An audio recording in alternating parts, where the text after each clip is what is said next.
Somos campo, somos argentinos, somos ALZ Agro. Ofrecemos productos y servicios innovadores. Cada una de nuestras unidades de negocio se especializa en un eslabón de la cadena agroindustrial. Asumimos un fuerte compromiso con la sustentabilidad y el medio ambiente.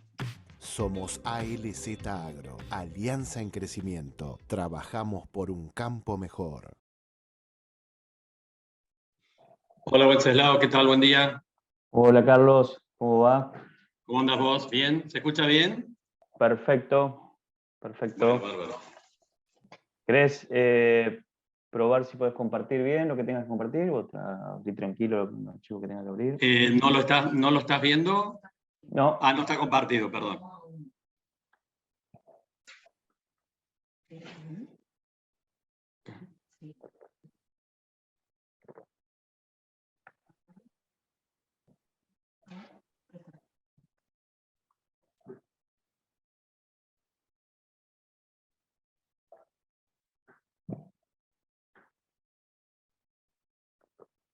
Ahí está. Bien.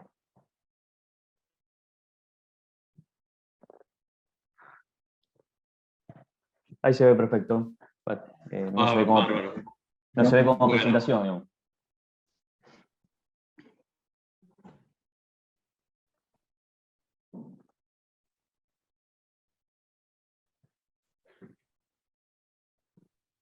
Bueno, Carlos, siendo las 9:02, vamos a cumplir con ser puntuales. Si te parece bien. Me parece bárbaro. Bueno, bienvenidos a todos los que se han conectado a este Zoom en vivo y bienvenidos a aquellos que lo van a ver en diferido en el canal de ALZ de YouTube. Esta es una nueva edición del ciclo de charlas sobre economía, inflación, dólar, que hacemos desde ALZ Agro, con la idea de que todos podamos tomar decisiones más fáciles a la hora de pensar nuestros negocios, o por lo menos tomar decisiones. Las decisiones nunca son fáciles, pero por lo menos tomar decisiones con más información. Para eso nos ha acompañado estos meses el licenciado Carlos Egiaro, entre sus múltiples funciones de asesor, de conferencista y demás. Es además director del Banco de Córdoba actualmente. Y bueno, con él hemos ido mes tras mes transcurriendo, sacando una foto a la situación y tratando de pensar cuestiones en las que podía evolucionar nuestra economía. En algunas cosas muy certeramente ya veníamos marcando el sendero desde las primeras charlas, otras bueno, han ido más rápido de lo pensado o han evolucionado con más ideas nuevas y disruptivas de lo que estamos preparados y eso que estamos viviendo en Argentina. Estamos a mediados de octubre de 2022 y bueno, muchas de las cuestiones que veníamos hablando se fueron dando. Estamos transcurriendo una segunda mitad de año con la economía cada vez más enfriada, ¿no, Carlos? El consumo retail golpeado, como ya lo veníamos sacando la conclusión de que iba a ser la foto del último semestre, por lo menos del último cuatrimestre.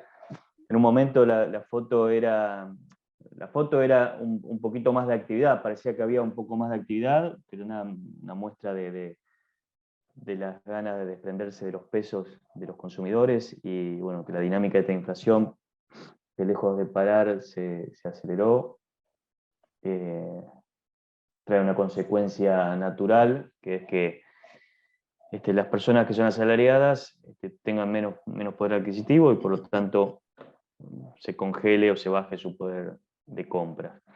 Y en lo que respecta bien a nuestro rubro, Carlos, veníamos llevando mes a mes la pulseada entre las distintas facciones dentro del gobierno, que los que querían congelar el dólar, los que quieren apurarlo, la pelea con el plan económico, como vos siempre decís, el plan económico que es el que delineó el FMI, que pedía una pequeña aceleración, y ahí vemos una pelea que hoy, anualmente hoy, el dólar divisa de Banco Nación, que es el que muchas empresas usamos, tuvo una devaluación del 54%, o sea que si miramos un año para atrás, digamos, perdió fuerte contra la inflación, pero si miramos el último mes estamos en un 5,83.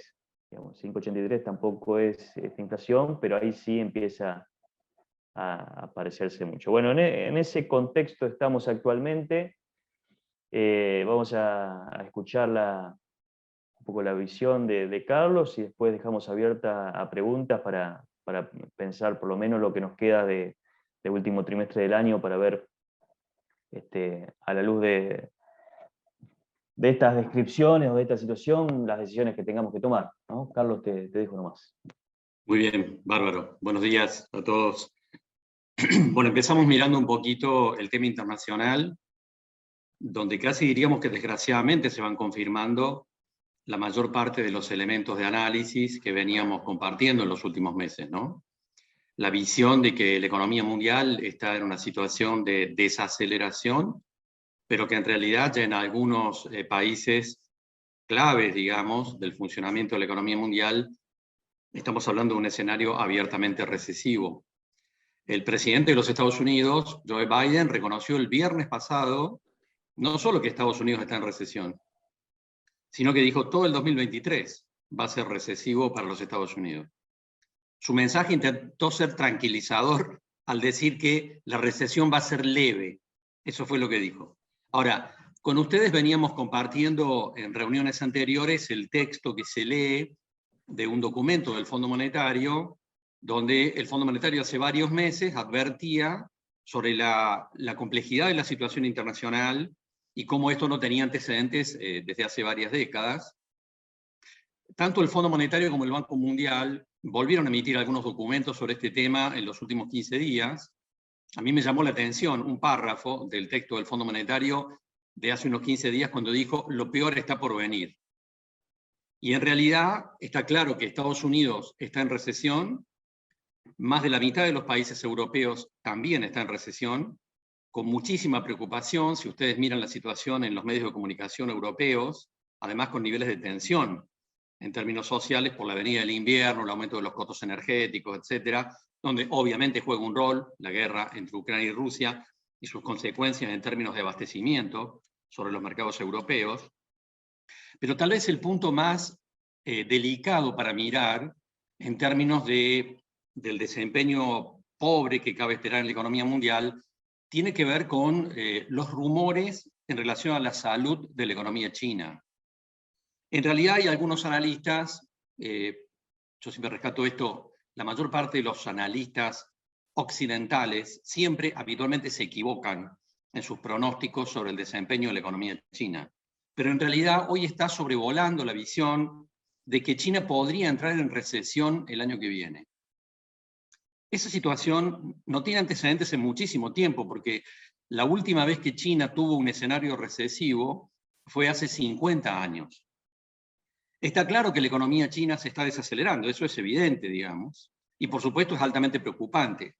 Pero la visión de que China pudiera ingresar en un proceso recesivo es más que preocupante, porque obviamente su impacto no sería solo a nivel de la economía china, sino prácticamente todo el sudeste asiático, cuyas economías, la mayor parte de esos países, giran en torno al desempeño de la economía china.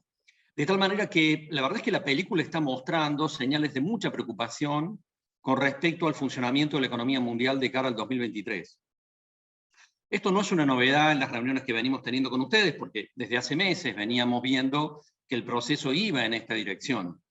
El tema obviamente es que una economía mundial en un escenario de desaceleración envía una señal también, digamos, de descompresión de los precios de los commodities, en general de las materias primas. Pensemos que esta lectura que estamos viendo también se traslada al análisis del mercado de capitales y el sistema financiero a nivel internacional. Porque Estados Unidos continúa priorizando enfrentar la inflación. Continúa priorizando enfrentar la inflación y por lo tanto sigue enviando señales en términos de las tasas de interés altas o subiendo dentro del sistema financiero norteamericano. Esto genera una consecuencia que es la que tenemos en este diagrama, que es la revaluación del dólar. Es decir, el dólar todos estos meses, tal como estaba previsto, tuvo un proceso de revaluación frente al resto de las monedas del mundo, que es lo mismo, o es la contracara, de decir que la mayor parte de las monedas del mundo se ha ido devaluando en relación al dólar. Como muchos de ustedes saben, el euro está en la posición más débil frente al dólar de los últimos 20 años. La libra esterlina, particularmente, ha tenido un proceso de debilidad muy fuerte que está golpeando incluso al gobierno de Inglaterra, al nuevo flamante gobierno inglés, y en realidad el gobierno japonés, por ejemplo, tuvo que intervenir desde su Banco Central para evitar una devaluación de su moneda como no lo había hecho desde 1998. Y pensemos también que este proceso también está afectando, también está golpeando al yuan chino. Tanto es así que hay datos, por supuesto, que están arriba de la mesa de que algún embarque argentino de carne vacuna a China no lo quiere recibir porque le resulta más caro ahora de lo que estaba pactado hace varios meses cuando se hizo el acuerdo por ese negocio. El tema es, hemos dicho tantas veces, ¿no es cierto? Es casi de manual decir que cuando el dólar se revalúa en el mundo frente al resto de las monedas del mundo, le quita poder de compra al resto del mundo de aquello que cotice en dólares. Y esto obviamente plantea una debilidad que es una señal de debilidad hacia los precios de los commodities en general y de las materias primas, algo que se está viendo en términos generales. La otra pata, obviamente, del aumento de las tasas de interés por políticas antiinflacionarias tiene que ver con las caídas de los bonos y las acciones que de manera generalizada en términos de activos se están produciendo en todas las plazas del mundo. Nueva York, Londres, Rotterdam, en general. Bonos y acciones se caen a nivel general. La bolsa de Nueva York está teniendo el peor desempeño de los últimos 4 años. Y en realidad, rumores, consideraciones, hay analistas que están haciendo ya comparaciones sobre si la situación del mercado de capitales, en términos de activos como bonos y acciones, no está en una situación parecida a la del 2008. Es decir, si no estamos frente a un escenario parecido al de la crisis de las hipotecas subprime. Cualquiera de ustedes que haya recordado lo que fue aquella crisis dirá, no son las mismas consideraciones, es un escenario distinto. La crisis de las hipotecas subprime surgió a partir de consideraciones que no tienen nada que ver con la realidad actual. Y por supuesto, son factores distintos los que están jugando en esta situación de la caída de bonos y acciones a nivel mundial que lo que ocurrió en el 2008. Sin embargo, hay muchísima preocupación en términos de que continuemos viendo una caída de precios de bonos soberanos y de acciones a nivel global durante los próximos meses. Todos son mensajes, obviamente, de mucha preocupación en términos al desempeño de los mercados a nivel internacional, y por supuesto que todo esto no es una buena noticia para la Argentina, de ninguna manera, por supuesto, ni para la Argentina, ni para Brasil, ni para Uruguay, ni para el resto de los países latinoamericanos en términos generales. Ahora decimos, de manual, la revaluación del dólar nos conduce a una debilidad desde el lado de la demanda en términos de los precios de los commodities. Y esto es lo que muestra este gráfico. Este índice es el índice CRB, muchas veces lo utilizamos, porque es un promedio en realidad del comportamiento de los precios de unos 30 commodities a nivel internacional. Este índice se calcula en Londres todos los días, desde hace más de 60 años, y mide el comportamiento de un combo de commodities donde están los granos, harinas y aceites, que habitualmente nosotros trabajamos, pero también están los metales, también está la leche en polvo, también está la carne vacuna, está el petróleo, está el oro, etc. Como ustedes ven, desde hace meses, las señales del índice son señales de debilidad, lo cual obviamente está en sintonía con lo que venimos hablando. Y en ese punto, fíjense esto, porque vamos a charlar un poquito sobre estos temas que afectan a algunos segmentos empresarios argentinos. El precio de la leche en polvo a nivel internacional, porque vamos a hablar después de los granos, pero dijimos todos los commodities están en un escenario de debilidad desde hace meses, incluyendo por supuesto también la leche en polvo, que es uno de los productos internacionales que nos interesa. Porque pensemos, la demanda interna de lácteos está bastante planchada. Pero en el primer semestre de este año, empresas argentinas podían descomprimir parte del problema interno exportando leche en polvo a un precio internacional casi cerca de los $5.000. Un precio espectacular. Bueno, ese precio no existe más. Y esto manda una señal también preocupante para el sector lácteo, donde la demanda interna ya no sigue sin reaccionar, pero donde el mercado internacional ya no ofrece los precios que ofrecía a lo largo del primer semestre. Ahora, avancemos un poco en la lectura de algunos productos donde entran otras consideraciones. ¿Por qué? Este es el precio del trigo en Chicago. Y en realidad ustedes dirán, bueno, pero acá hay un temita, porque hay como una recuperación el último mes del precio del trigo en Chicago. Leve recuperación, pero existe. Bueno, ¿por qué? Porque decimos, las señales económicas que está mostrando la economía mundial son muy preocupantes. Son señales de debilidad.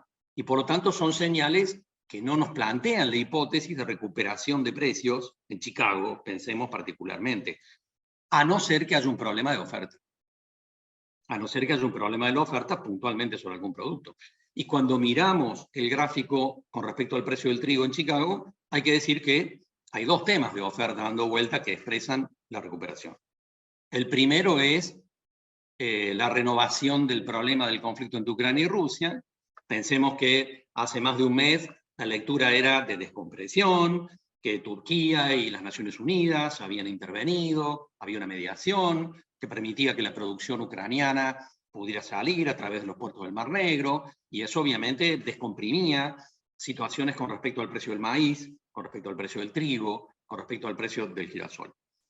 Ha pasado un mes y ahora lo que vemos son misiles que van y vienen de un lado al otro, con lo cual obviamente ha recrudecido la visión de un bloqueo sobre la salida de la producción en el Mar Negro, y entonces hay una respuesta en Chicago preocupante en términos de la hipótesis de que el trigo ucraniano pueda no estar saliendo durante los próximos meses o tenga alguna dificultad. Este es un factor que ha jugado. Y el segundo es que los mercados, y desde Chicago, miran obviamente la situación del trigo argentino. Es decir, el trigo argentino empieza a jugar un rol en el mercado internacional con los problemas climáticos que tenemos arriba de la mesa, y no sé si desde Chicago ya tomaron nota de las heladas que hubo en los últimos días, hace más de una semana, ¿no es cierto?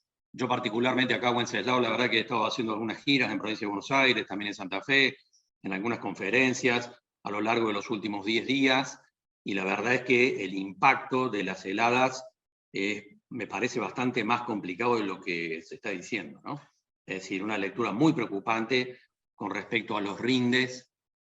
Ayer hablaba con empresarios de la zona de Venado Tuerto, el sur de provincia de Córdoba, donde zonas donde habitualmente el trigo tiene rendimientos en torno a los 40, 45 quintales, y me están diciendo que están hablando entre 15 y 20, pero que también en algunos lotes tal vez ni siquiera tenga sentido cosechar, ¿no?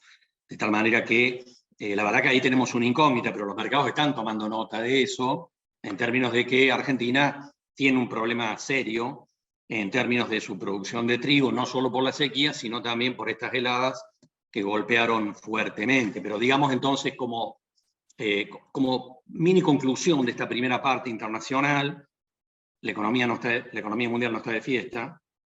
Si sigo al Fondo Monetario va a estar peor, obviamente, de lo que muestra la foto, y todo indica que sí.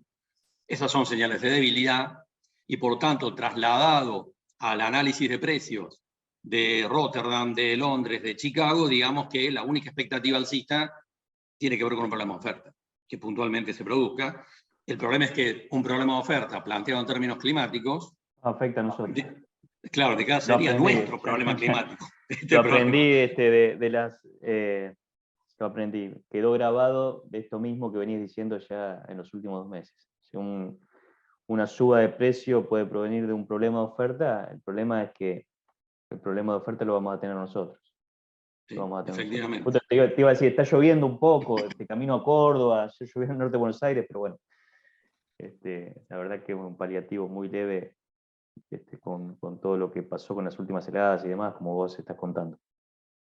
Y bueno, trasladado al tema del maíz, lo vamos a tocar al final, ¿no es cierto? La preocupación que la vamos a plantear cuando hablemos un poco del tema de proteína animal, es que está claro que la mayor parte de los productores argentinos, frente a la situación de la Niña en términos de sequía, ha optado por maíz de segunda, ¿no? Y esto implica que la producción de maíz, la más fuerte, va a aparecer recién entre junio y julio en el mercado, pero solo hay un 15% de remanente de la campaña pasada, de esta última campaña. de tal forma que en reuniones que he tenido con empresarios del sector porcino, del sector de carne vacuna, etc., la preocupación es muy grande con respecto a cómo va a estar la provisión en el mercado interno en los meses de febrero, marzo, abril, sobre todo si consideramos, pensemos en el sector lácteo, que tampoco pareciera haber reservas suficientes en términos de rollos, etcétera, en función de lo que ha sido la sequía.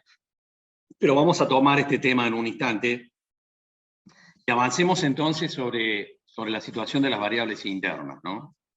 Y por supuesto que la pieza central para el análisis, el centro de atención está puesto sobre la inflación, básicamente porque del tema inflacionario dependen otras variables como la tasa de interés, la cotización del dólar, etcétera, etcétera.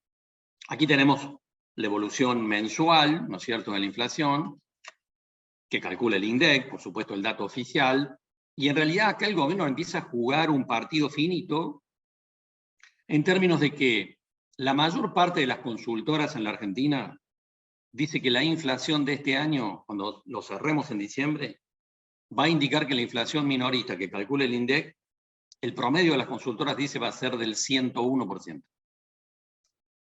Ahora, pensémoslo en términos, porque lo político importa, ¿no es cierto? ¿Es lo mismo una inflación del 97% que una del 101%?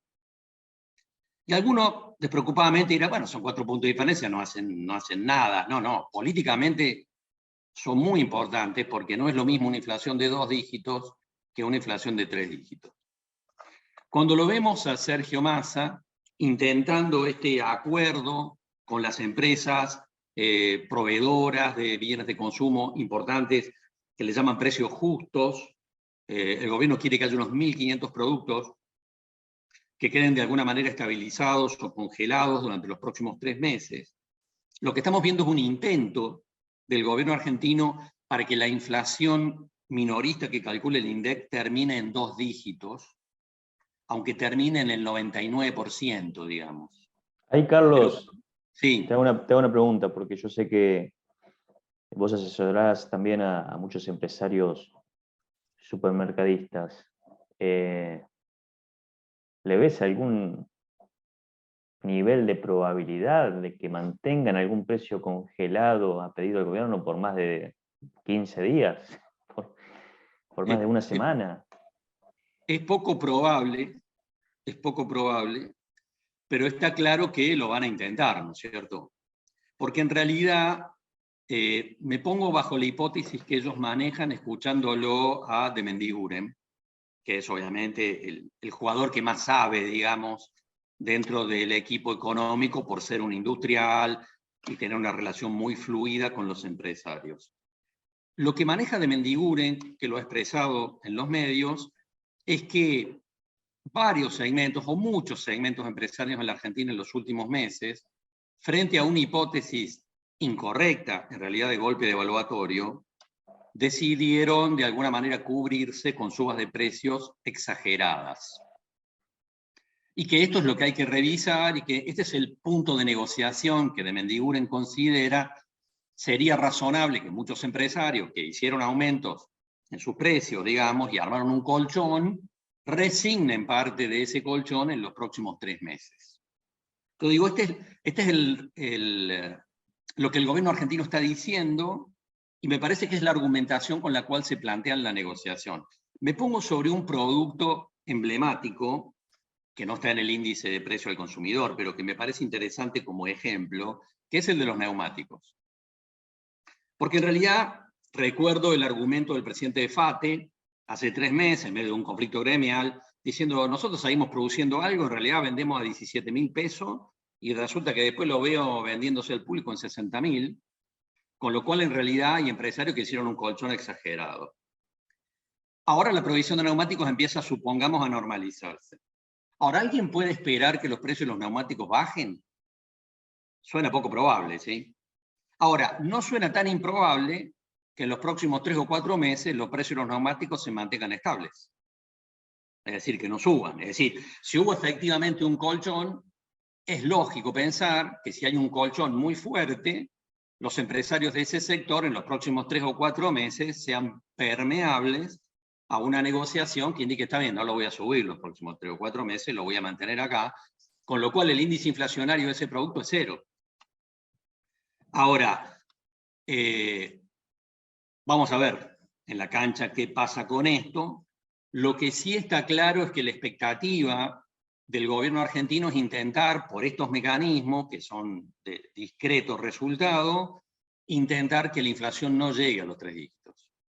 Y por eso el acuerdo sobre estos 1.500 productos está planteado en 3 meses. Es un acuerdo de 3 meses. Si a uno le interesa llegar a fin de año con una inflación que no sea del 101, del 102, del 105, sino que sea del 98, del 97%.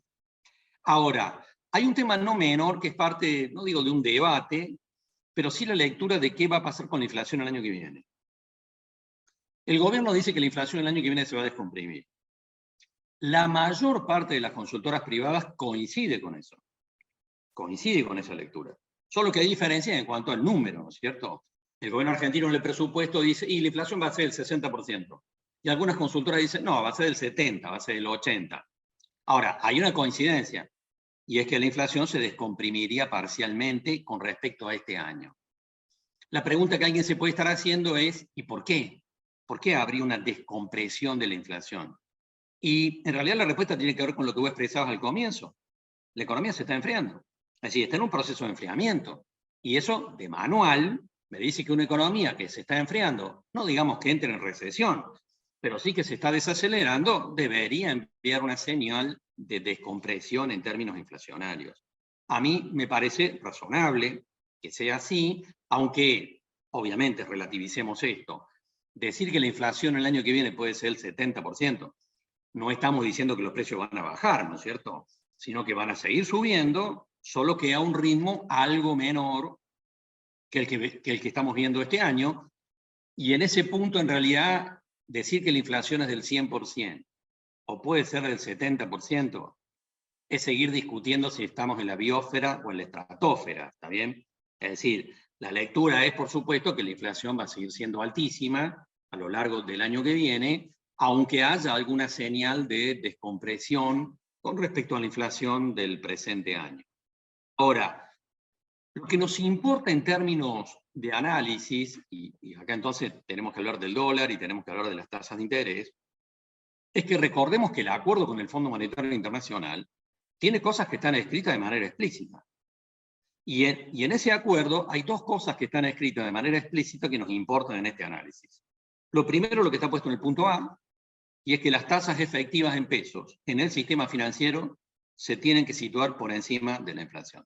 Esto está escrito, lo hemos charlado con ustedes en reuniones anteriores, y miremos la foto. Si en este momento miramos un plazo fijo, que nominalmente, la tasa nominal me dice que es del 75%, la tasa efectiva es del 107%. De tal manera que estamos hablando de una tasa, supongamos que la inflación del INDEC me da el 100%, a fin de año estamos hablando de una tasa de plazo fijo efectiva del 107%. Con lo cual, el Banco Central está cumpliendo esta parte del acuerdo con el Fondo Monetario Internacional. Ahora, como lo hemos dicho en otras oportunidades, las tasas suben todas en el sistema. O sea que lo que cabía esperar en estos meses, y que efectivamente se ha ido verificando, es que no solamente sube la tasa de interés de los plazos fijos, sino que sube la tasa de interés del descubierto en cuenta corriente, sube la tasa de interés del descubierto de cheques, sube la tasa de interés de las tarjetas agropecuarias, suben las tasas de interés del capital de trabajo para empresas, etcétera, etcétera. Y alguien me dirá, bueno, está bien, pero a ver, ya estamos entonces. ¿Esta es la foto suficiente con esto? Me parece que no. Porque, como vos decías, Wenceslao, este mecanismo de precio justo, etcétera, el gobierno tiene herramientas muy débiles para frenar la inflación. Pero el manual dice que una de las herramientas es subir la tasa de interés. Con lo cual, mi impresión es que todavía no hemos visto el final de las subas de las tasas de interés en el sistema financiero. Y acá ya habíamos planteado en reuniones anteriores una recomendación.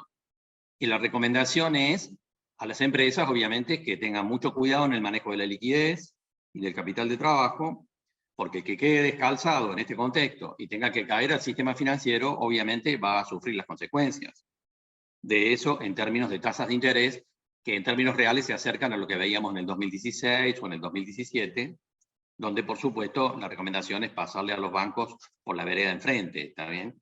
Y en ese punto creo que este es un tema donde no tenemos hipótesis, tenemos certezas. Esta es la película de los próximos meses y es la película de todo el año que viene. Y pensemos que eso está en sintonía, además, con los otros aspectos que están escritos en el acuerdo con el Fondo Monetario, que es en la imagen el punto C y el punto D. Porque, como hemos charlado en otras oportunidades, el Fondo Monetario fue bastante flexible con el gobierno argentino en términos de las cuentas fiscales, diciéndole, bueno, equilibrame las cuentas fiscales al 2025, ándalo acomodando de a poco, pero no fue flexible en otro punto, le dijo, pero basta de emisiones, bajame los niveles de emisión, salí al mercado a buscar la plata. Y es de hecho lo que el Banco Central, el gobierno argentino, está haciendo. El gobierno argentino también está cumpliendo esta parte del acuerdo con el Fondo Monetario. Y desde hace meses está yendo al mercado a buscar el financiamiento.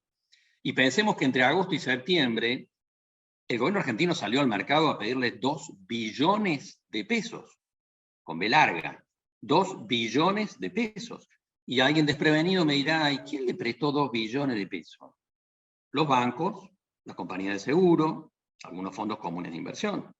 Y en realidad, acá hay una lectura que siempre digo, todos los caminos conducen a Roma, porque en realidad, si los bancos le prestaron entre agosto y septiembre 2 billones de pesos al gobierno argentino, queda claro que esa plata no está disponible para préstamo a empresas, ¿puede ser? Y por lo tanto, cuando una empresa ahora en este instante y más adelante, en los próximos meses, vaya a buscar a un banco, pedirle un crédito, no es que se lo van a negar, sino que le van a decir, sí, crédito hay, pero la tasa de interés está colgada allá del techo. Entonces, obviamente que la película es esa, indefectiblemente la película es esa. No cabe ninguna duda que la dirección está en ese planteo, y esto por supuesto contribuye a la lectura del enfriamiento de la economía, porque por supuesto que tasas de interés altas van conduciendo a un enfriamiento de la economía. Los niveles de crédito del sector privado en el sistema financiero están bajando claramente. En los últimos 2 meses vienen bajando claramente. A los bancos sí. les interesa más por ahora, digamos, uno habla de los bancos en general, es injusto, pero hay muchos bancos que por ahora se sienten más cómodos prestándole al gobierno, o más fácil prestarle al gobierno, ¿no? También que a los privados. Y después hay otros que, lo estamos viendo, están buscando, nos pasa con todo lo que es ALZ Agro, que estamos recibiendo ofertas de bancos de préstamos.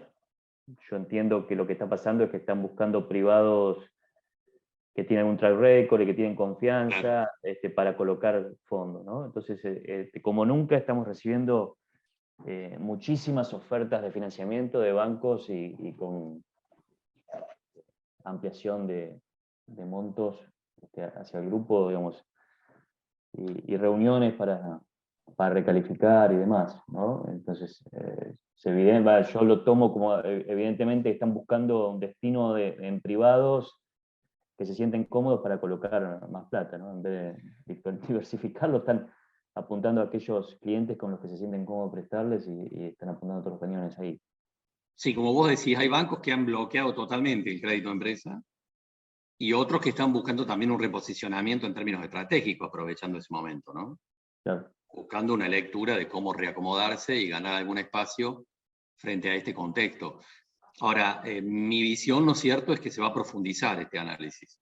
Es decir, que inevitablemente vamos a un escenario de enfriamiento y de falta de recursos para el sector privado, porque el gobierno nacional va a ser una esponja, digamos, en términos de captación de recursos, porque de hecho es lo que está escrito en el acuerdo con el fondo. Sí.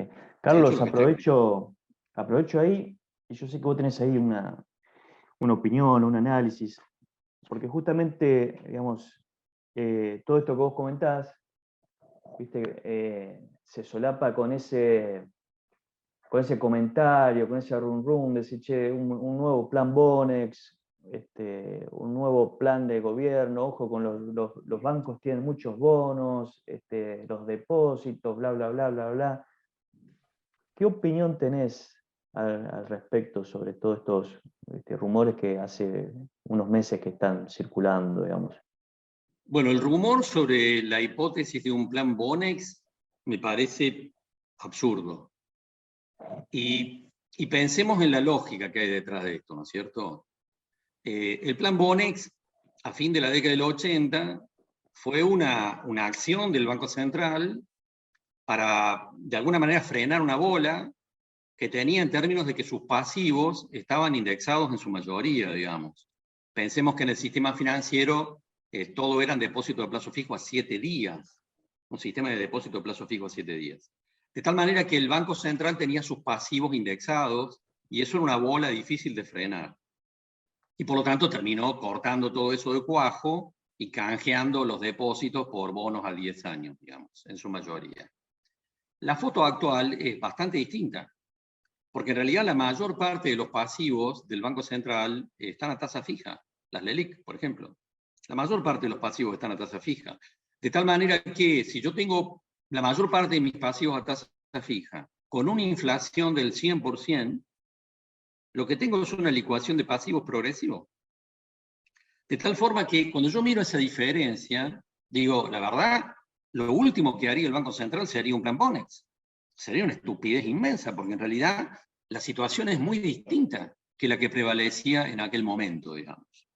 Ahora, una cosa es el Banco Central en su relación con el sistema financiero y otra cosa es el gobierno argentino. Porque que alguien me diga, ¿puede haber algún reperfilamiento de los bonos del gobierno argentino en algún momento futuro? Esa es una probabilidad.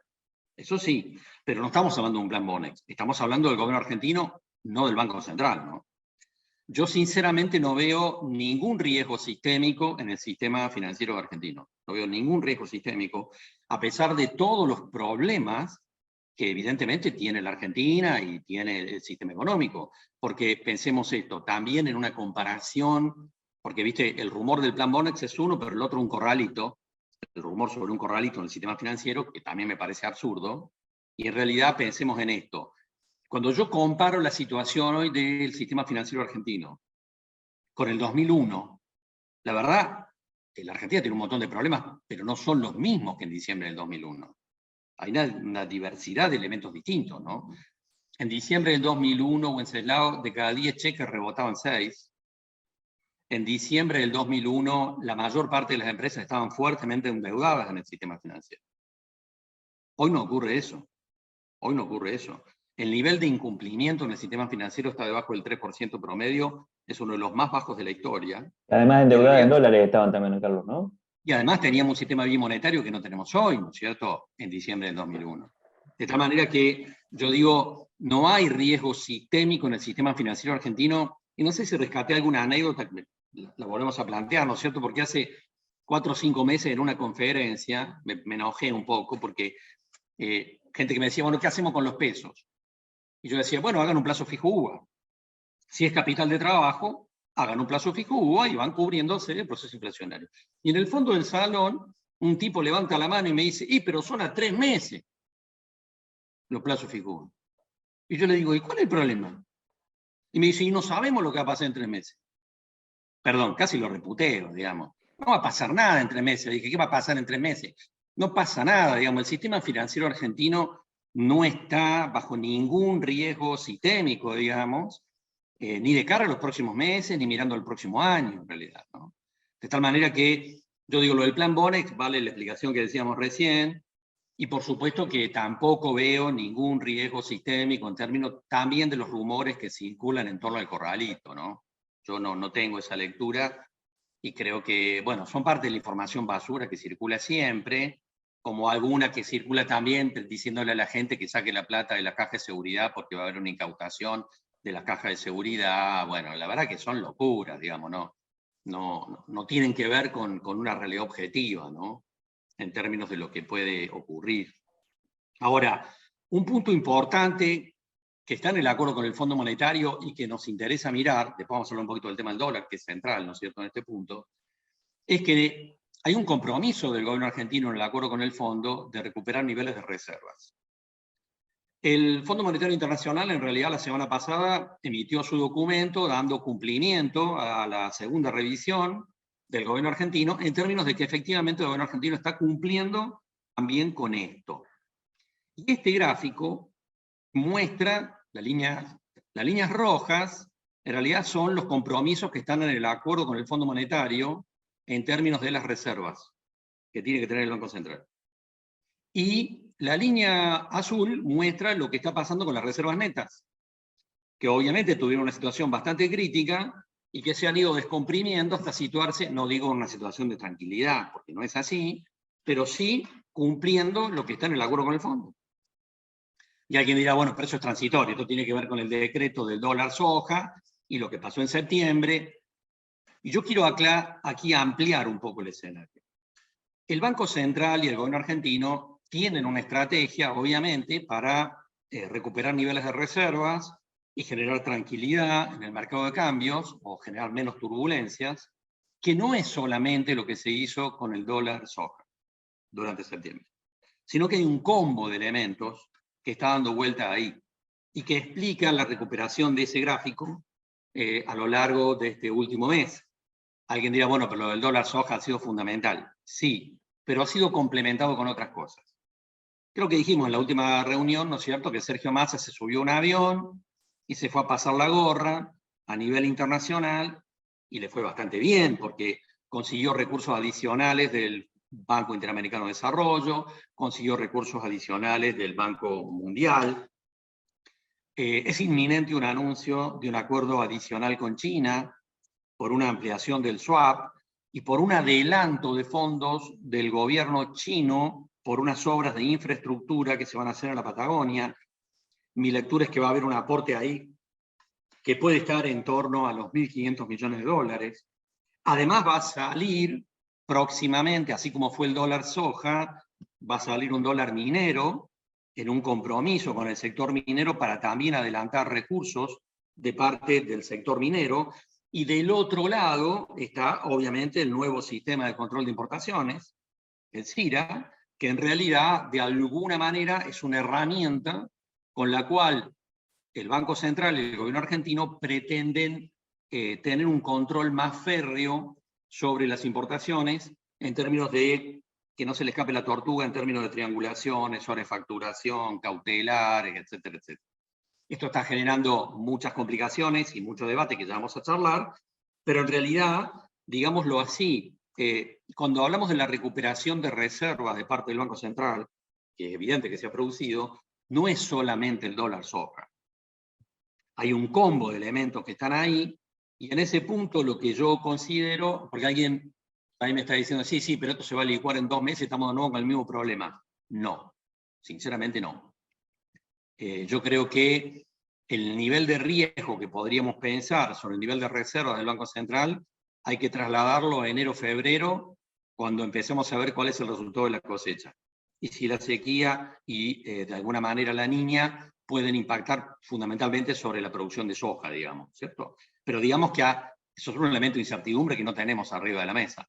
Pero digamos que de aquí a los próximos meses, yo particularmente considero que el Banco Central va a tener un escenario de más tranquilidad o de menos nerviosismo que el que tenía 2 meses atrás. Y que eso no es solamente el factor dólar-soja de septiembre, sino que hay un combo de elementos que están jugando en ese contexto y que le dan una relativa tranquilidad al Banco Central de cara a los próximos meses, no solamente de acá a un mes o 40 días, sino claramente de aquí hasta fin de año. Alguien dirá, entonces van a liberalizar las importaciones. No, obviamente que no, sino simplemente algún proceso de negociación con los sectores industriales. Y acá rescato una anécdota, no sé si es graciosa, grotesca, digamos, pero hace unos 20 días atrás, la Unión Industrial Argentina le pide una reunión a Sergio Massa para discutir la situación de las importaciones, de partes, de piezas, de insumos, que son vitales para el sector productivo, en las cadenas de valor, y cuando salen de esa reunión, el presidente de la Unión Industrial, Daniel Funes de Rioja, lo estaba esperando la prensa. Entonces los periodistas lo encaran y le dicen, bueno, ¿llegaron a algún acuerdo con el gobierno argentino? ¿Qué va a pasar con las importaciones? Y Daniel Funes de Rioja dijo textualmente lo que yo les voy a decir ahora. Dijo, el gobierno argentino nos propuso co-gobernar las reservas del Banco Central. Esa fue la frase de Daniel Funes de Rioja. El gobierno argentino nos propuso cogobernar las reservas. Ustedes dirán, ¿qué significa eso? Eso significa que todos los meses, o todas las semanas, la verdad no sé con qué frecuencia lo van a hacer, el presidente del Banco Central va a llamar a la Unión Industrial y le va a decir, para esta quincena hay 1.500 millones de dólares. Y la Unión Industrial es la que va a decir, bueno, esos 1.500 entonces se lo vamos a dar a la empresa A, a la empresa B, a la empresa C, porque son las que más lo necesitan, etc. Es decir, un proceso de negociación entre el gobierno argentino y a través de la Unión Industrial con las distintas cámaras empresarias para racionar el uso de las divisas. Es una jugada, no sé si decir maestra, como de Sergio Massa, porque se saca el lazo de encima, porque en realidad, con esta negociación, si una empresa mañana dice, che, a mí me están frenando los niveles de importación de insumos que yo necesito, y se lo dicen a Sergio Massa, ¿qué le va a decir? No sé, che, arreglate con la Unión Industrial, porque esa es una decisión que ya no es mía. O sea, pero un país no puede funcionar así. Bueno, es lo que hay. Esto es así, y obviamente va a seguir siendo así de cara a los próximos meses, con lo cual los niveles de importación de insumos, de partes y de piezas que reclama el sector productivo son parte de una negociación, en la cual intervienen las distintas cámaras empresarias y finalmente la propia Unión Industrial Argentina. Esto es así y va a seguir siendo así. En la foto de esta semana hay fuertes reclamos de muchas cámaras de importadores por los problemas de instrumentación del nuevo sistema del CIMI. En realidad, yo interpreto que eso es parte, obviamente, de esta transición de estos días y que en las próximas semanas eso se va a ir normalizando. Mientras tanto, de paso, el Banco Central volvió a comprar divisas porque las importaciones están todas bloqueadas.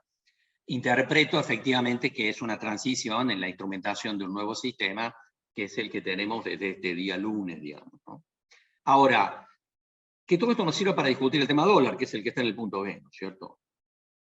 Porque, como hemos charlado en otras oportunidades, el acuerdo con el Fondo Monetario dice explícitamente que el dólar en el mercado oficial de cambios tiene que subir en sintonía con la inflación.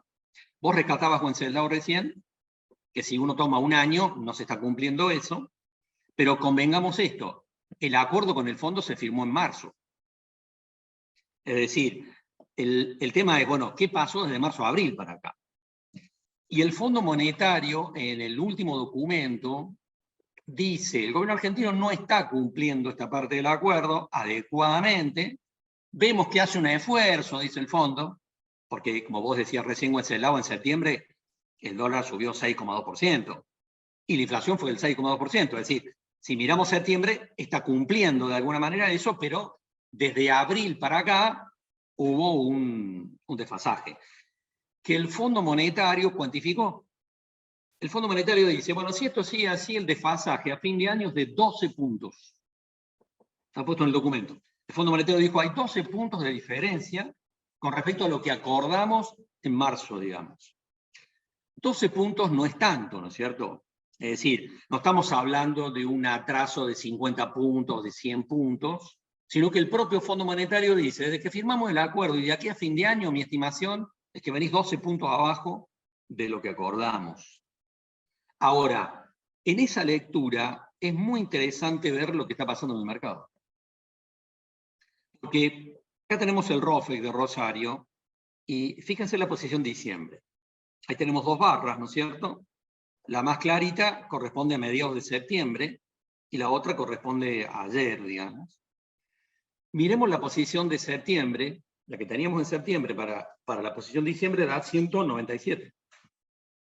En ese momento la expectativa de inflación del INDEC era 90% para el año. El dólar mayorista había terminado el año pasado en 102.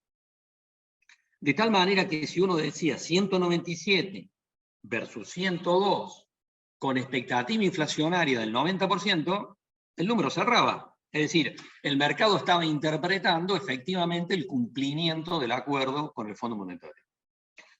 Hoy estamos hablando de una inflación del 100%, y sin embargo la posición de diciembre en el ROFEX está bajando. Y acá entramos a un terreno complejo de análisis. Porque alguien dirá, entonces acá hay una contradicción. Alguien me dirá, no, lo que pasa es que debe ser que el Banco Central está jugando alguna ficha acá y lo está bajando deliberadamente. En parte, sí, pero me parece que hay otra parte de la explicación también, que tiene que ver con algo que charlamos hace un rato, en el sentido de que el gobierno va a intentar hacer lo que pueda para evitar que la inflación termine en 3 dígitos. Y supongo que hasta lo charlaron con el Fondo Monetario. En el sentido de decir, dijimos, hay pocas herramientas, como decía Juan Celao, esto de los precios, cuidado y todo lo demás, no sirve para demasiado, puede ayudar un poquito, no mucho. El gobierno argentino tiene pocas herramientas para enfrentar la inflación en los próximos meses. Y las dos herramientas más convencionales, ¿cuáles son? Subir la tasa de interés en el sistema financiero y pisar la cotización del dólar.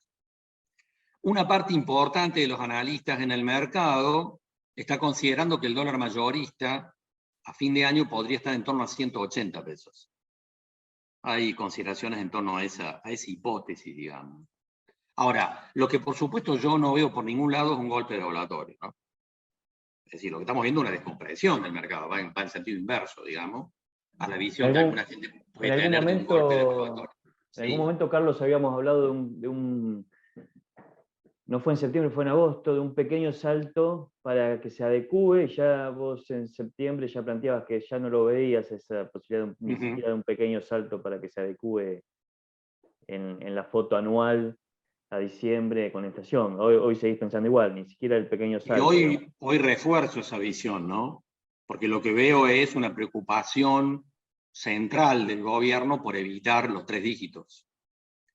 Y por lo tanto, en ese punto, la lectura es que no, cualquier decisión en términos de darle una evolución mayor al tipo de cambio sería contraproducente, ¿no?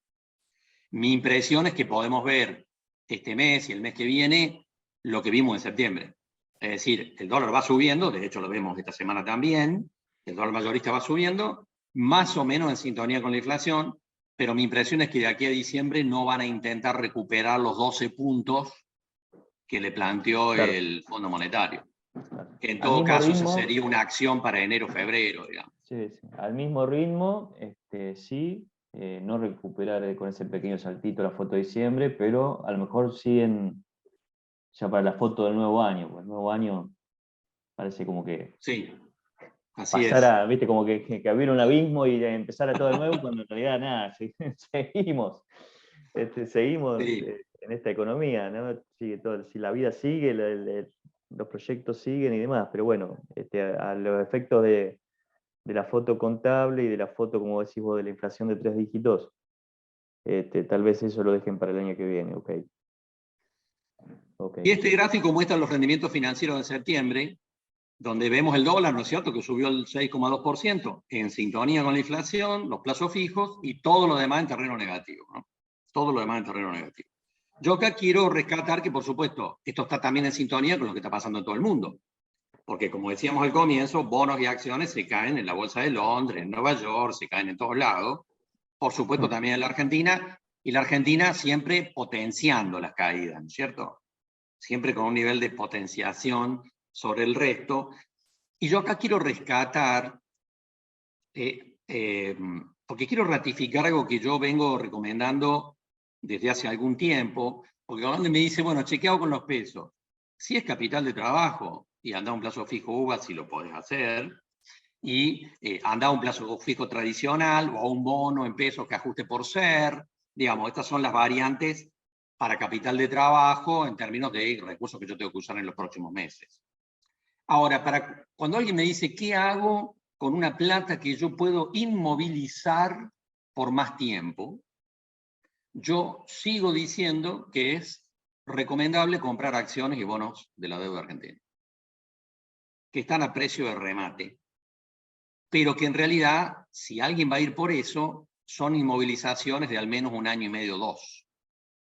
Es decir, comprar acciones y bonos argentinos a mí me parece interesante, pero no para hacerlo con capital de trabajo, sino para hacerlo con un recurso que yo tengo ocioso y que no voy a utilizar o que puedo inmovilizar por 1 año y medio, 2. Tengo la satisfacción de decir que ya no estoy diciendo eso en soledad.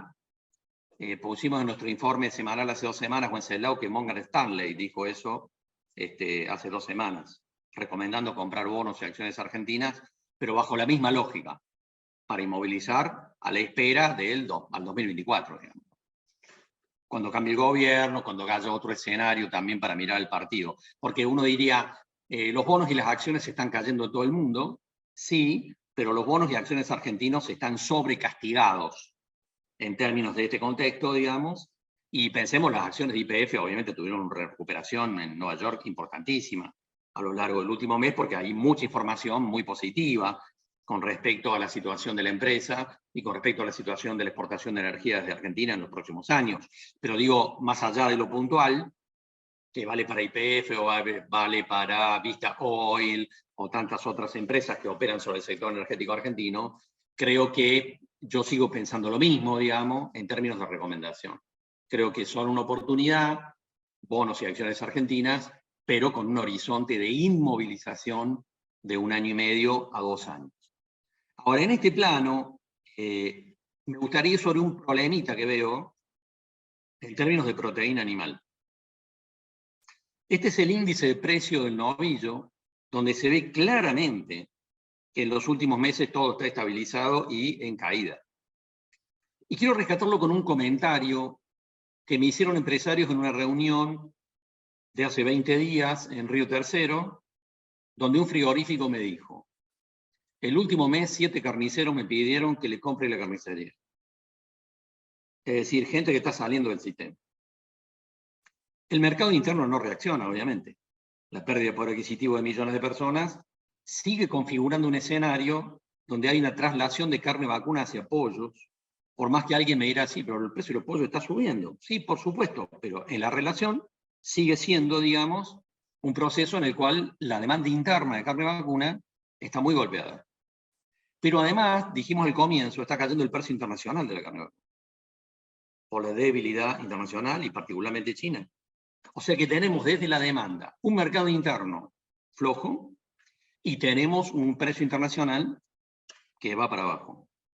Pero el costo sigue subiendo. La estructura de costos sigue subiendo medidas en dólares. Y si además la producción de maíz argentino se concentra en maíz de segunda, que es un dato ya arriba de la mesa, y por lo tanto la mayor parte del maíz de esta próxima campaña va a aparecer recién en el mercado entre junio y julio, y solo tenemos un remanente del 15% de la última campaña. Esto quiere decir que obviamente el costo de producción, particularmente a partir del maíz, va a ser duro durante los próximos meses. Si a esto sumamos que la niña está golpeando muchas pasturas y ha debilitado las reservas de muchos productores de carne vacuna y de lácteos, también entramos a mirar un combo más complicado. Porque además, esto puede ser hasta la tormenta perfecta.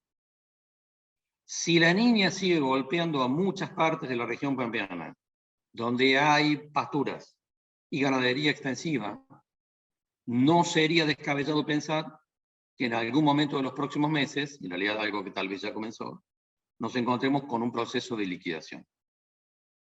Este sería el combo letal. Encontrarnos con una demanda debilitada, tanto interna como internacional, de baja de precio, y encima con un aumento de la oferta, con un escenario de aumento de los costos de producción. La lectura que yo tengo sobre el sector agrícola, ¿no es cierto?, que hemos planteado en otras oportunidades, es, en un contexto como este, estamos frente a una disminución de los márgenes brutos por aumento de los costos de producción, con más riesgo agronómico, sin lugar a dudas, y con más costo financiero. El planteo, la recomendación que yo le hago a productores agrícolas es, sean cautelosos, cuiden el capital de trabajo, tomen decisiones con mucha cautela durante los próximos meses. Pero a un productor de proteína animal, a un productor porcino, a un productor lácteo, o a un productor ganadero, le digo, sean doblemente cautelosos durante los próximos meses, porque el escenario está planteando un combo muy, pero muy preocupante. Muy, pero muy preocupante, porque acá estamos hablando no solo de consideraciones económicas, sino de consideraciones también vinculadas con el tema climático, que afectan duramente a este sector en la provisión básicamente de insumos. Bueno, no sé si no se nos fueron los tiempos. Sí, estamos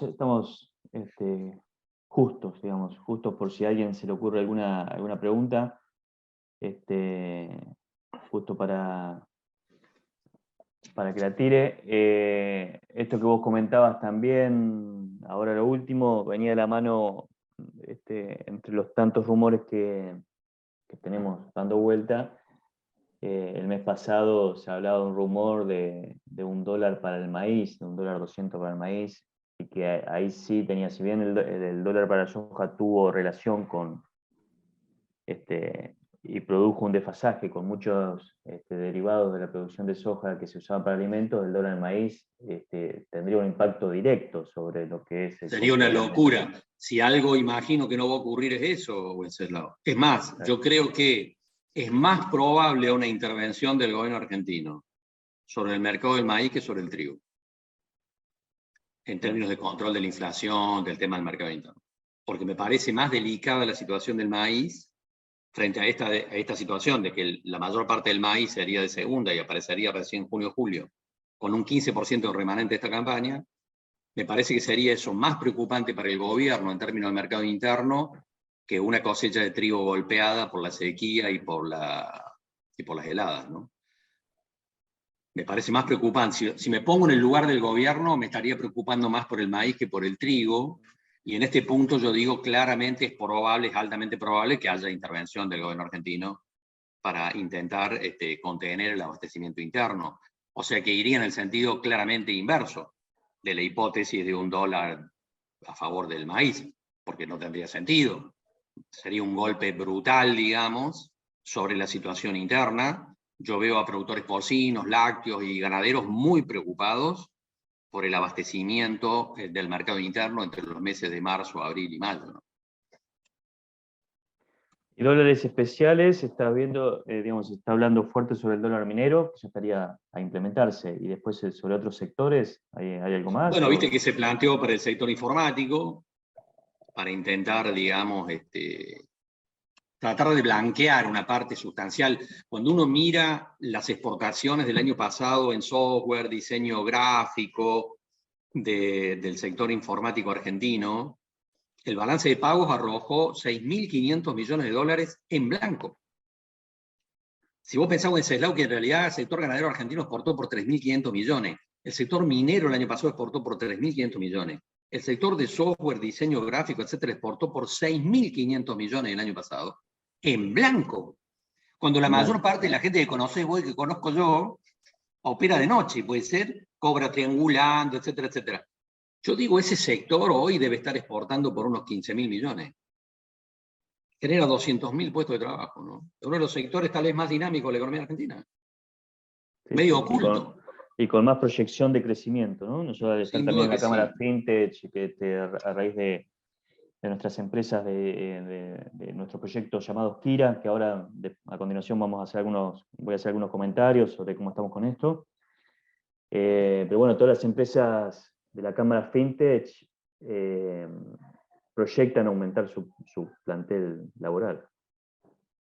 Y sí, porque la mano de obra argentina, que claramente es una mano de obra bastante calificada, medida en dólares, es muy barata a nivel internacional. Es una mano de obra barata y calificada. Bien. Bueno, Carlos, ahí me consulta por WhatsApp alguien que está también escuchando esta reunión, que justo no escuchó sobre el tema del precio de Hacienda. Vos planteabas un escenario de no crecimiento, por lo menos, no aumento del valor del precio de Hacienda. Sí, como decíamos, vemos mercado interno muy planchado, caída del precio internacional, producido por este escenario internacional cada vez más complicado, preocupante aumento de los costos de producción, sobre todo la situación del maíz de cara a los próximos meses, digamos, y problemas en las reservas. Problemas en las reservas en muchas zonas donde las pasturas han sido muy golpeadas, y eso, por supuesto, a mí me plantea una hipótesis muy preocupante que habrá que ir confirmando, de que sí, en algunas zonas ganaderas donde las pasturas están muy golpeadas, no nos vamos a encontrar en algún momento con un proceso de liquidación. Eso es muy preocupante. De hecho, alguien en una reunión ayer me dijo, Carlos, en algunas zonas ya se está produciendo el proceso de liquidación y por eso estamos viendo bajas de precios ya en el mercado. Pero es incipiente en todo caso. Es una gran oportunidad. Es un combo complicado, es un combo muy complicado. No solo para el sector ganadero, sino para el sector lácteo, ¿no? Decía, es una gran oportunidad para todos nuestros distribuidores y aquellos clientes que están trabajando, que están desarrollando las líneas de nutrición animal nuestras, de Nutrilink y de Malta, principalmente Nutrilink, que es el complemento especial para momentos como estos, ¿no? Momentos de fibras no tan buenas o de pasturas que no alcanzan y demás. Así que bueno, invito a todos aquellos distribuidores que están escuchando la charla y que si todavía no se han metido en el tema Nutrilink, que empiecen por chequear un poco en nuestra web y demás el producto y hacer los contactos correspondientes. Carlos, bueno, yo no tengo más preguntas. Esto es, digamos, el cierre, si se quiere, de sesiones ordinarias del ciclo. Estaremos atentos a diciembre, siempre, cada tanto los diciembres traen sorpresas, así que ahí yo creo que es muy probable que te convoquemos nuevamente si sale alguna cuestión económica extraordinaria, como nos suelen acostumbrar los diciembre. Espero que no, pero bueno, siempre, siempre tenemos la posibilidad de alguna sorpresa.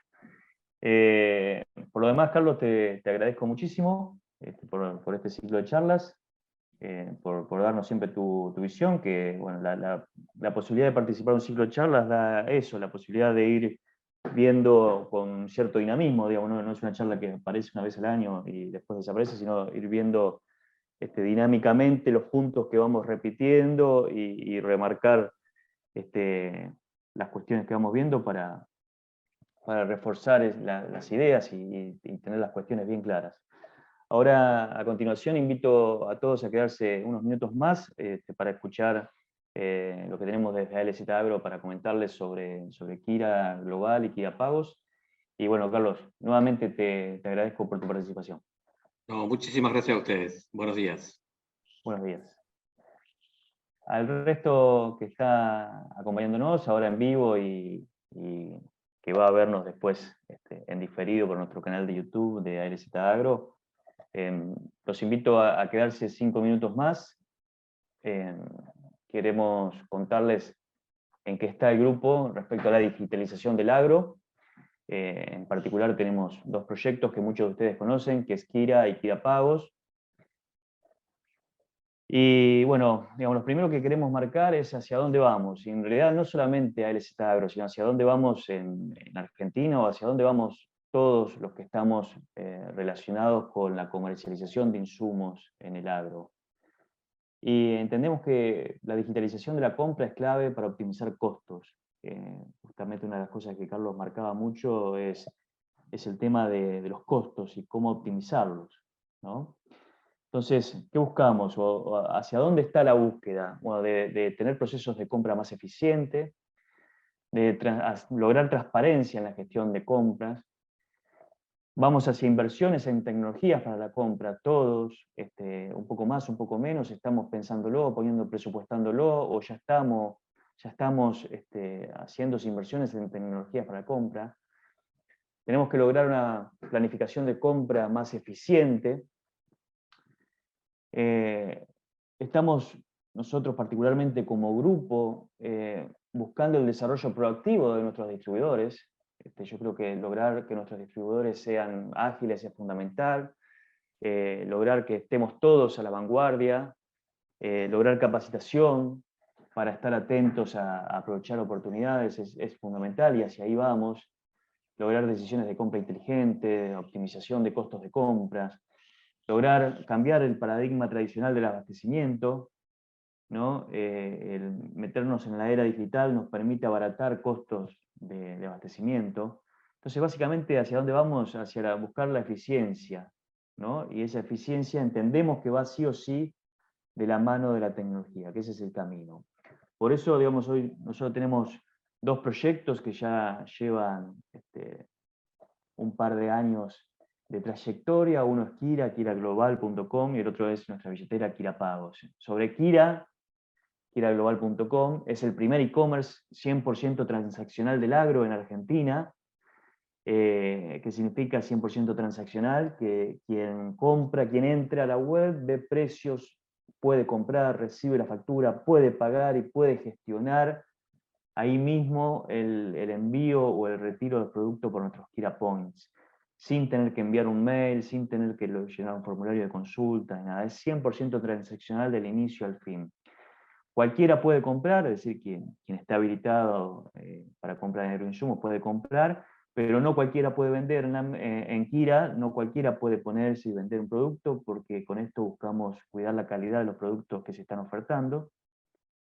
Hoy tenemos varias categorías ya activas, como fungicidas, insecticidas, herbicidas, silobolsas, coadyuvantes, fertilizantes, y también tecnologías aplicadas, donde hay un interesante software de gestión ofreciéndose allí, educación, donde hay carreras universitarias y cursos, energías renovables y nutrición animal, ya digamos recomendable entrar y analizar qué tenemos en nutrición animal, justamente de la mano de lo que planteaba Carlos.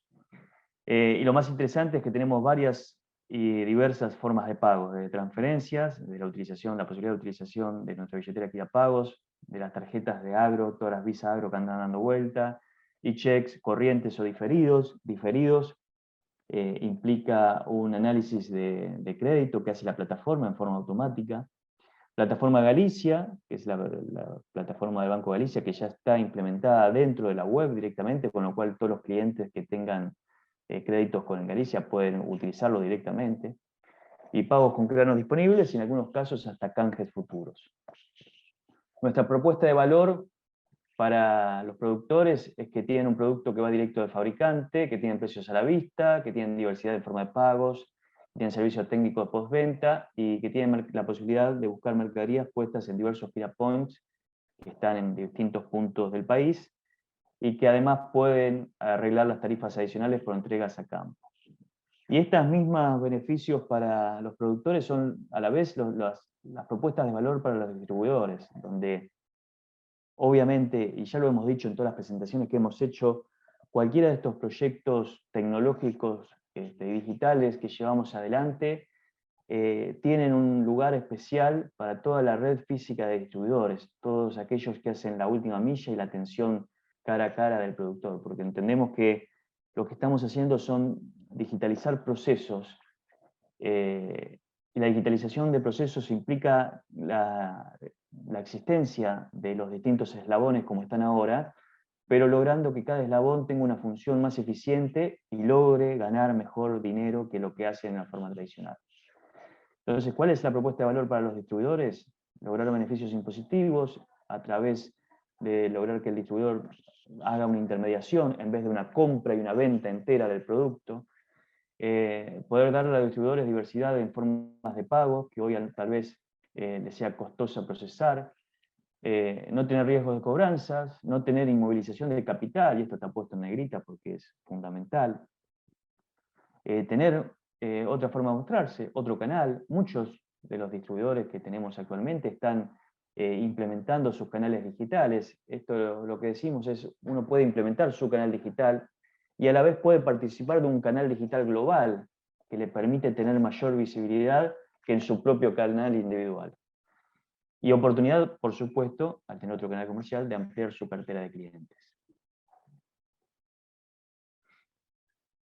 Eso es todo lo que pueden encontrar en kiraglobal.com. No quiero dejarles o tomar un largo tiempo en el desarrollo de esto. Les pido a aquellos que aún no conocen la plataforma que se metan, que la examinen, la evalúen y piensen qué función quieren cumplir o desean cumplir o podrían cumplir dentro de kiraglobal.com, y si encuentran lugar, muchos de ustedes ya están dentro de Kira Global, algunos siendo Kira Points, algunos inclusive siendo clientes, pero todos piensen qué posibilidad tienen aquí adentro y que se comuniquen con nosotros y nos transmitan el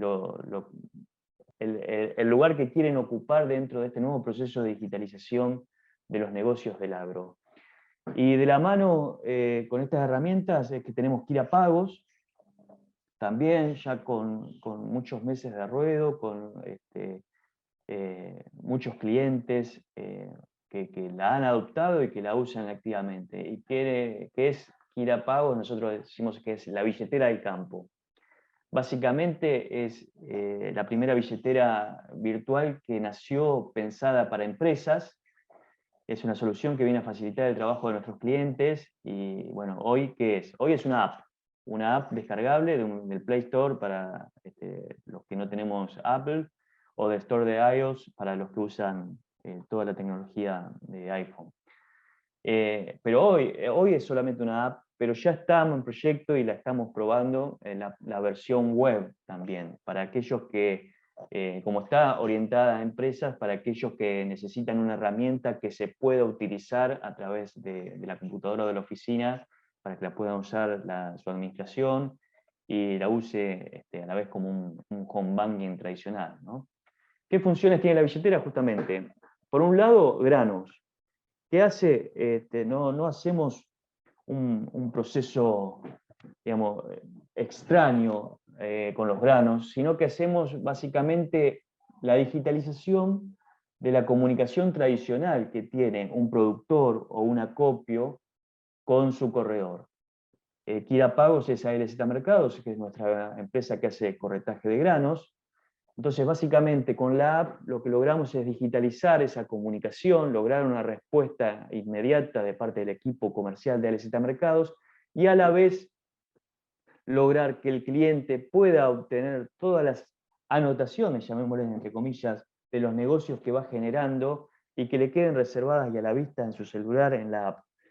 Puede vender, canjear granos, negociar precios, pedir cupos, ver su cuenta, pedir cobros, todo ello. Y por otro lado, como toda billetera virtual, genera una cuenta virtual, con la posibilidad de ver acreditación o hacer transferencias con la facilidad equivalente a su home banking personal. Y con una aclaración, estamos preparados para dar de alta cuentas empresas, ¿no? Obviamente les pedimos un escaneo de sus estatutos, un escaneo de sus poderes y demás documentación que sea necesaria para probar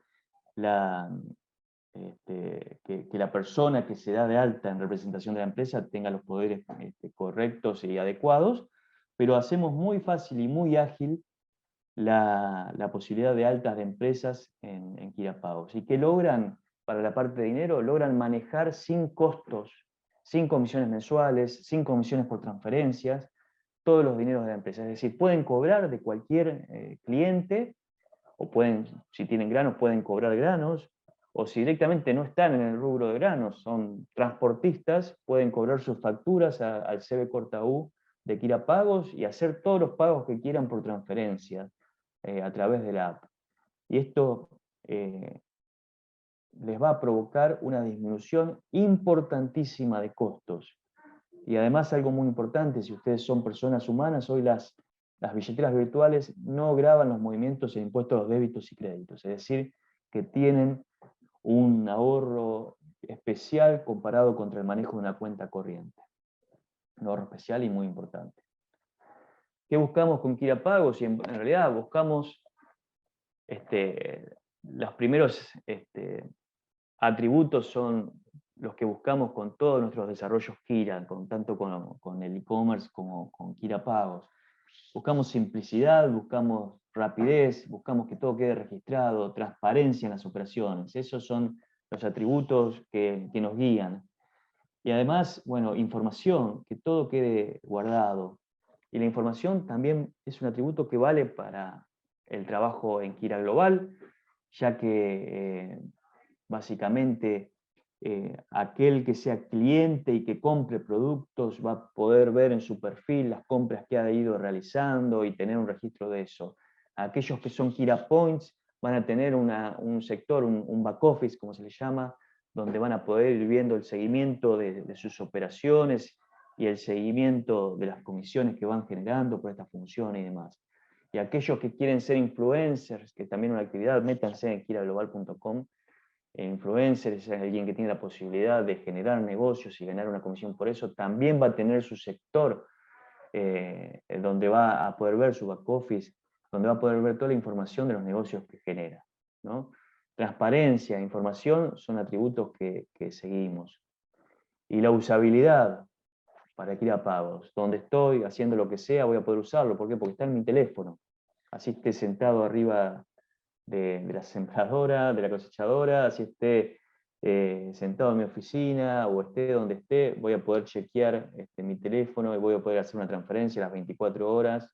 Eso es otra ventaja que tiene. Las transferencias se pueden realizar las 24 horas, los 365 días del año, y tienen acreditación inmediata. Y además, el último atributo, siempre hay una persona detrás para ayudarte. Tenemos mesas de ayuda, tanto para la parte de granos como para la parte de billeteras, donde siempre habrá a través de WhatsApp una persona atrás que responda las dudas y consultas, y si necesitan ayuda para darse de alta, les puede dar una mano para darse de alta. Kira Pagos es una herramienta para pagar y cobrar que da beneficios a toda la cadena productiva. Les cuento que el servicio de billetera está regulado por el Banco Central. Nosotros, ALZ Mercados está inscripto ante el Banco Central desde agosto 2021 para poder dar este servicio. Y todas las CB Corta U están alojadas en una cuenta normal de un banco. En nuestro caso, el banco que mantiene nuestra cuenta recaudadora es el Banco Itaú. Y bueno, subirse a la era digital siempre es una ventaja, es lo que venimos diciendo desde la primera slide y lo que venimos diciendo en todas las charlas que damos, y aún más en un contexto de escasez de recursos. Y bueno, en ALZ Agro tenemos una especie de lema que es liderar un cambio, para eso estamos. ¿Y qué buscamos? Que todos ustedes, nuestros distribuidores, nuestros clientes, sean parte de esta comunidad, se unan a esta comunidad. Y como bien dijimos, todos tienen la posibilidad de formar parte de esta comunidad, y formar parte, que significa tener eficiencias en los costos, lograr a través de nuestras herramientas bajar costos, o incluso lograr, de acuerdo al lugar que tengan dentro de esta comunidad, tener beneficios, lograr ingresos, poder facturar servicios, poder facturar distintas cuestiones que están relacionadas con toda la cadena de comercialización del agro. Bueno, les agradezco estos minutos extras a la charla de Carlos que nos han facilitado para escucharnos. Les agradezco también en nombre de ALZ Agro todo el acompañamiento que nos han hecho en estos meses, en este ciclo de charlas.